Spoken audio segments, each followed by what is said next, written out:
Hello and welcome to another edition of Design Future Live from AIGA, the Professional Association for Design. My name is Lee-Sean Huang, Director of Design Content and Learning here at AIGA. And in this edition of Design Future Live, we have special guest Beat Kaspar Badenbacher. He is, in his own words, quote, obsessed with searching for magic in the mundane, while vigorously defending the creative process against all forces of evil, unquote. Beat is the Chief Creative Officer of loyalkaspar and the author of the new book, Somewhere Yes, The Search for Belonging in a World Shaped by Branding. Beat is known for designing the brand identities for media properties including Peacock, Paramount Plus, MTV, ESPN, Comedy Central, and many more.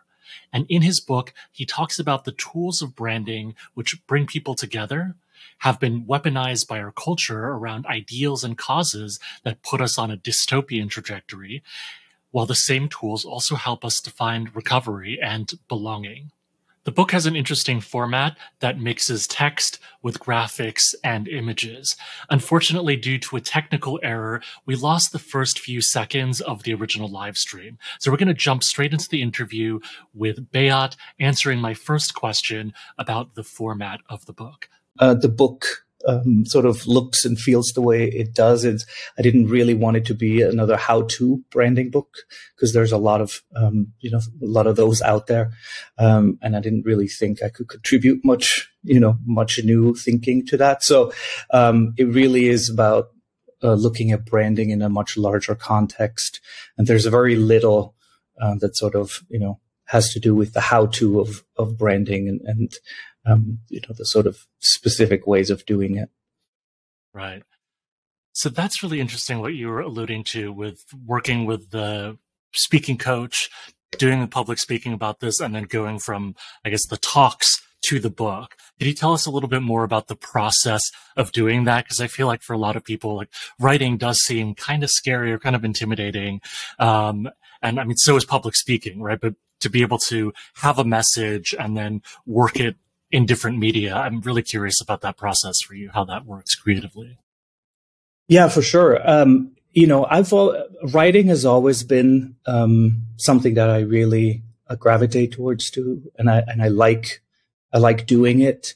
And then just by the nature of being a graphic designer, you work with words and typography all the time. So both from from a visual perspective, but also from a content perspective, words and writing have always been really important to me. So in that sense, I've kind of done it for a long time, not in a context of a book really, but more in a context of, a presentation that you give, for example. I write all of those pretty meticulously. I write them out. So in that sense, it's kind of the same thing, except it's, 376 pages versus, 100 slides or whatnot. So, in that sense, I've been kind of used to it. It's just obviously the amount of content is much larger, than for a presentation. And then, the way I quote unquote write is sort of like I write and then I design, and then sometimes an image comes first and then sometimes the words come after. So it really is sort of a back and forth between shaping the visual narrative as well as the content of it. And in that sense is sort of a circular process. It kind of goes back and forth, and in that way is that feels natural to me. And I can't speak for how other writers do it, but it works for me that way. Right. Yeah, I'm particularly interested in this designerly approach. And now that I know that it started out as something that you were already giving talks about and you had slides to illustrate that, looking at the book, I guess I can flip through some pages just so folks get an idea, but it's very much reminded me of Marshall McLuhan's The Medium is the Massage, in that we have a lot of graphics. There's more text on some pages, but graphics and things on other pages. So even though it is a thick book, it is very much feels like a very quick, accessible read that's very graphic in that sense. So, yeah, I'd love to learn more about that. You know, I guess we have a little bit of the genealogy of how this came to be because it came from talks, but like, as a designer yourself, like, what is this designerly approach versus just doing things in prose in like a quote unquote traditional business book kind of way? Yeah. I mean, I'm glad you mentioned Marshall McLuhan, and mostly in the sense that I just really gravitate. I love books that sort of play in the same, sandbox with visuals and typography, sort of merging and creating a very distinct narrative. I also love books that just sort of sit on my table, on my desk, and I keep going back to. And Marshall McLuhan's books are, that for me. I feel like they're so, first of all, they're visually beautiful, but then also they're so dense content-wise that I feel like you can kind of keep going back to them. Another book I really love is Peter Mendelssohn's What We See When We Read, which is also very kind of similar in that sense. So, I've had kind of not a roadmap, but like, other books in that sort of space that I really like. In terms of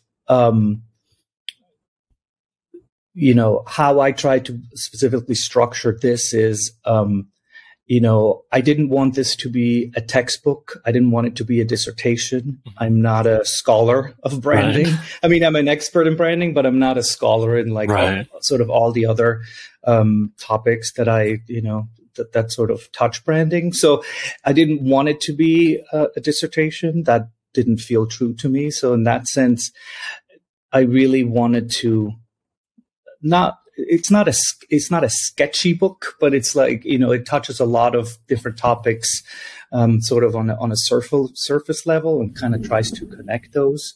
I also wanted to, find a way to, almost create different levels of, how you might interact with it, meaning, you can just kind of read the headlines if you want to, and then they sort of connect and give you a really rough outline of what the story is. Then you can go a little bit deeper. You can read, paragraphs. You can look at the images. And then the last thing, so the fourth level is kind of the small type on the bottom, which is kind of my color commentary.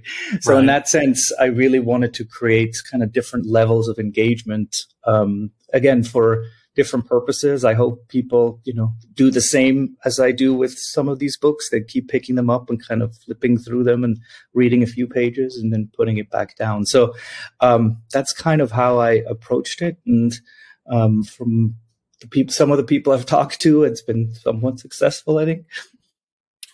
Yeah, I feel like that's just such a smart approach, especially in this day and age of, like, most of the stuff I read online is articles on the internet, right? Or most of the stuff I read in general is articles on the internet. And I obviously read a lot of books too, so I could do these live streams with authors like you, but there is something about just acknowledging that our attention span is different at different times, and being able to play with hierarchy and allow people to engage with the material in different ways, or maybe multiple times as well, through what you were talking about. Yeah, no, I think you're exactly right. And again, I mean, it's not necessarily meant to mimic, the sort of how, our attention span is in real life, but it definitely does feel like, as you mentioned, right, we have different attention spans at different times and for different purposes, right? When we scroll social media, it's, pretty short. When we read a New Yorker article, it's a little bit longer. Absolutely. And I think, that is interesting, is sort of playing with the different levels of attention we're able to sort of give at different times is a really interesting way to look at it, for sure. Right. So you mentioned that this isn't necessarily a textbook or a how-to on branding. Who did you imagine as your reader when you were writing this, or who is this aimed at? That's a really interesting question. I think I've, in my sort of original proposal, I think I outlined sort of three different target audiences, if you will, to use like a branding term. But yeah, the first ring was sort of, people in the creative industry, people in marketing departments, promotional departments for, various brands. The second ring I thought would be interesting would be, people going into this field. So, students, again, in the creative industries. And the third ring I thought was kind of general interest, because one of the things I tried to do is sort of demystify branding a little bit, because to me, and I realized that maybe kind of unique that way, but I look at a lot of the world we live in and messaging and communication through the lens of branding. So kind of demystify it and sort of showcase that I feel like we're all using tools of branding, but like every day, by the sort of decisions we make and what we post on social media, what we don't, how we dress, what we read. So in that sense, a general audience is really interesting to me, and I think it could be really interesting. What's on that note is some of the readers that I actually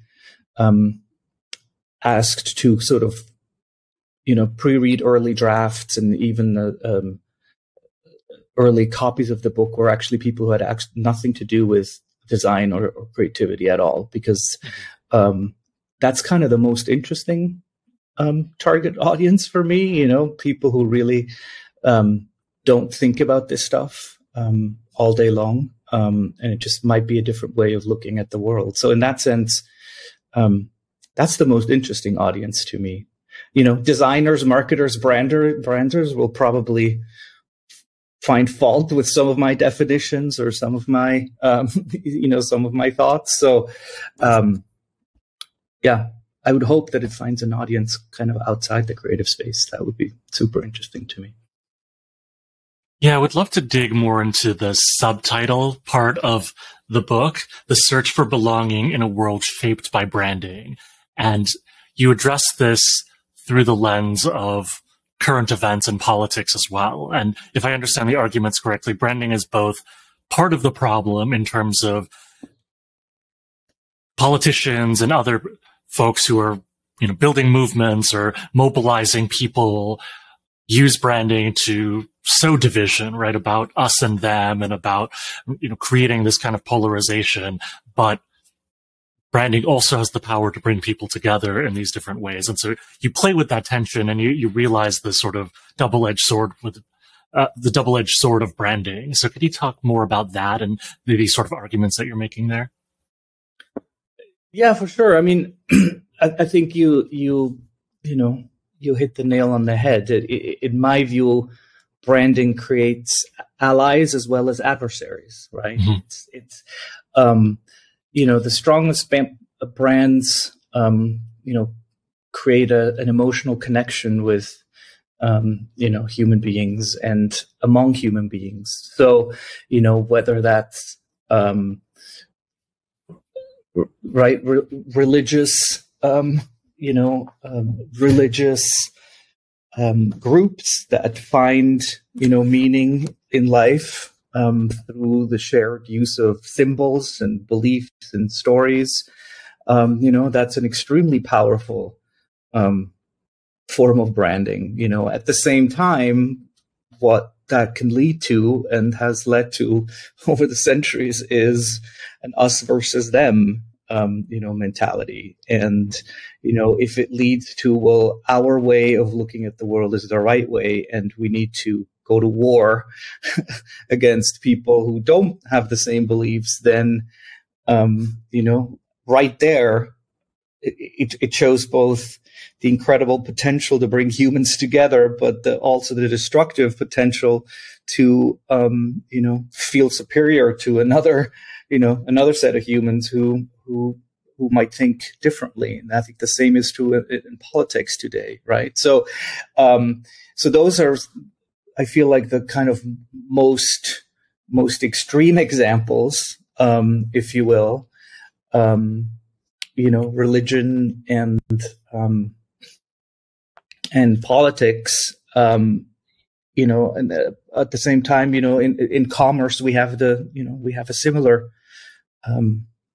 similar dynamic. It usually doesn't lead to violence or wars, but, it can definitely lead to, people finding common purpose and common sense in, certain brands that they, buy and believe in and follow. So it kind of spans the gamut, I think. But I think that's exactly it.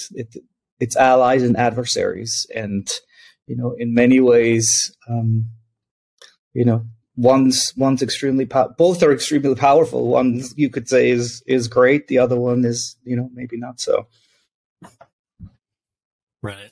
Let me do a quick reset to welcome people who might have joined the live stream a little bit in the middle of things. My name is Lee-Sean Huang from AIGA. I am live with Beat Badenbacher, who is the author of this book, Somewhere Yes, which is out today. Today's the release date. And the subtitle of the book is The Search for Belonging in a World Shaped by Branding.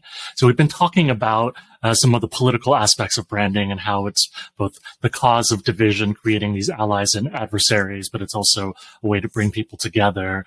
I think one key quote, I think that helps us understand this too from the book, is branding is not the answer, it is the key. So I feel like there's something there that's both saying that branding is very important, but there's also a humility to it of like, it's not the thing. There's all sorts of other things related to this. And then just as a quick design thing, I really loved the pre-dog-eared designs here where it was in there. When I first saw that, it was like, oh, I really wanted to save this, but it's already been kind of saved for me of oh, this is something to come back to. So I'd love you to respond to that. Branding is not the answer, it is the key. Well, the dog ears, if I may first, the idea there was, because I've been, there was a sort of a back and forth with my editor, a wonderful editor at Greenleaf Books. But she was challenging me to sort of, have more clear and distinct takeaways. Mm-hmm. So it feels a little less of me kind of wrestling with these big ideas and not really having takeaways. So I do have a few. I think there's 9 in the end. But the dog ears was one of my ways to kind of signal that this is a takeaway. And then I extended that to a few other pages that I thought were, at least in my mind, a bit more interesting or more important. And then the other thing to that effect, I really wanted this book to not feel precious. Yeah, which is why it's kind of printed on fairly cheap sort of newspaper print, and there's scribbles in it, and it's all white in the hopes that it will get scoffed up. So the idea really being that I wanted the reader to almost feel like they're coming into an ongoing conversation that's already happening, and they're kind of contributing to it, as opposed to just basically finding a finished product, because I'm still wrestling with some of the ideas in there, and I'll keep wrestling with some of them for a while. In terms of your specific question about branding is not the answer, it's a key. So obviously, while I feel like branding is extremely powerful, obviously I don't believe that branding is going to fix all the problems that we face today. That's just that would be a tall order. But what I mean by the key metaphor is branding can help shape ideas and make them, articulate them, and sort of metaphorically make them strong enough to kind of, to have longevity. So the metaphor for me there is that, branding being the key, branding can open doors to, certain aspects or certain problems that, might need addressing, whether it's, one example is climate change, right? So in the way I see this is that even just the language that we use for certain things, like, it used to be global warming, right? Which sounded nice and balmy. And then it changed to climate change. And more recently, I have noticed that people really are talking about climate crisis or, the climate catastrophe, if you will. So, if we can brand, ideas or challenges a certain way, that can sort of unlock the door for us to actually deal with it, right? Because if we keep talking about global warming, that doesn't carry the same urgency as climate crisis, right? So we really need this thing to be branded properly with the urgency that we need so we can open that door and start addressing it and start looking at how we might fix it, if that makes any sense. Right. And especially with that climate example, it starts with language in a way. And obviously there's things you build around the language in terms of how you tell the story or any visuals. But I think that's such a clear example of global warming to climate change to climate crisis, and then all of the associated things around that, but with language as this through line. Yeah.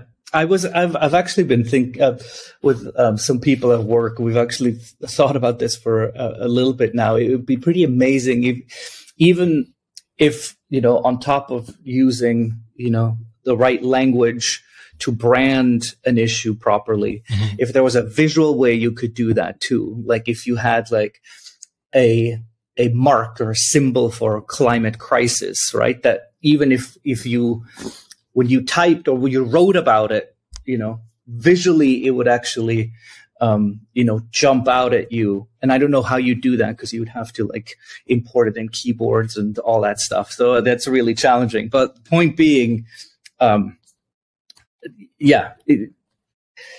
any ways that we can, can articulate, ideas and thoughts and challenges, more precisely, I think it's helpful for us to deal with some of these challenges. I'd love to acknowledge some folks on the live stream. I'm looking in the chat, and we have folks joining us from Houston, Texas, all the way down in Chile. We have Atlanta, Georgia in the house, and somebody from Switzerland as well. Oh, wow. So, all right. Yeah, hello. Hello. So on that point, you're originally from Switzerland. You're an immigrant in New York City. I'd love to hear about that experience for you because you explore belonging a lot. And, hearing a bit about your story, in some ways, it's like you've come to a new country or you've been in the U.S. for a while now, but in some ways, you didn't necessarily feel like the country you were born into was where you belonged the most. So I'd love to hear a little bit about that and how that kind of ties into this story. Yeah, absolutely. Let me try to do this without speaking ill of my mother country. I love Switzerland. Absolutely. And I love having grown up there. But something was interesting, and I don't know if I had noticed it when I was there at the time or whether I have just noticed it later in life, kind of reflecting on my, my upbringing. But I've never quite felt comfortable in the Swiss German language. And I can't tell you why. I can't put my finger on it. But it's something that has it's sort of like an undercurrent in my life. And so when I came to the US first as an exchange student, English felt much closer to my heart and I felt better, you know, in the language than I had growing up in Switzerland.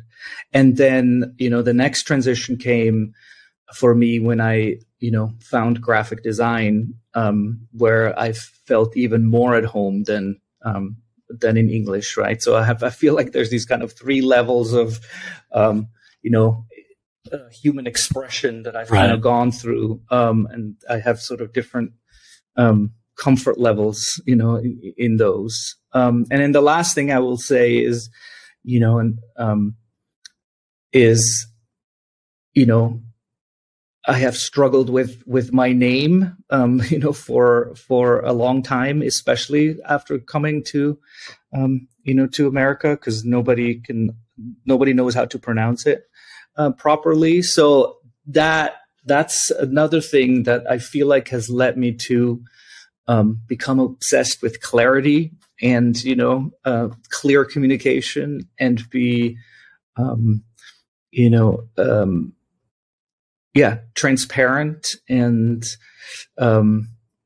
because that's always been a struggle for me as well. So it's sort of I would say all those things have gotten me to where I am now, which is a Swiss graphic designer living in New York, you know, and, you know, still loving graphic design as much as I did when I started. Yeah. I just wanted to highlight that that's such an interesting way that you talked about, you know, going from Swiss German to English to graphic design as like finding the language that you're most comfortable in. I thought that was a really interesting point you made there. Yeah, I mean, and frankly, that's, you know, something that's only occurred to me sort of quite recently, actually thinking and talking about the book, you know, as it's gotten ready to be published. And it's something that's crystallized in my mind. I'm not really sure what I do with that information, but it's definitely, it's helped me kind of, you know, see my journey in a different light, which is super interesting. Maybe that's the nugget for another book after you're done with this launch and promotion. Absolutely. So I'd love to give you, Beat, the final word here. Do you have any final thoughts that you want to share with our audience today? And then you can also take us out with where they can find the book and you online. Final thoughts. I mean, you know, one of the things, as I said earlier, this project that turned into a book grew out of my sort of dislike for public speaking. And again, just to show kind of how sort of ironic our journeys can sometimes be, as I do a lot more public speaking now about it. But what I like most about it is having conversations, you know, with people like you. And I've done a few podcasts now.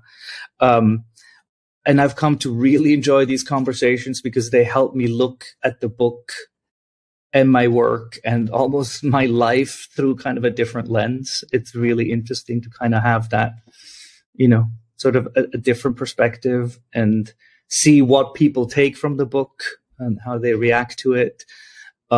Because it is absolutely clear in my mind that this is not, this is probably the middle of the journey and this is not like a finished product. You know, this is it's an ongoing process, that, who knows, might lead to, another book, who knows? So anyways, that's a long-winded way of saying thank you so much for having me. I really have come to like these conversations very much, and I like what they, you know, how they help me understand my work, and this project in particular. And in terms of where you can get it on Amazon. If you, you know, if that's the easiest way for you to get it, you can get it Barnes and Noble. You can get it on an independent bookstore. Hold on, I can tell you exactly where. On IndieBound, you can get it there. So please support independent bookstores if you can, if that works for you. And yeah, it's available today.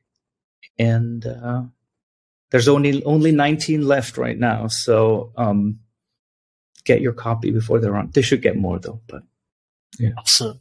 Well, Beat, thank you so much for talking to me today and with our live audience. And if you're watching the recording, thank you for watching or listening along as well. Hope you'll also check out Somewhere Yes online or from your local indie bookstore. So I'm Lee-Sean. I'll see you next time in our next live stream. Thanks, everyone.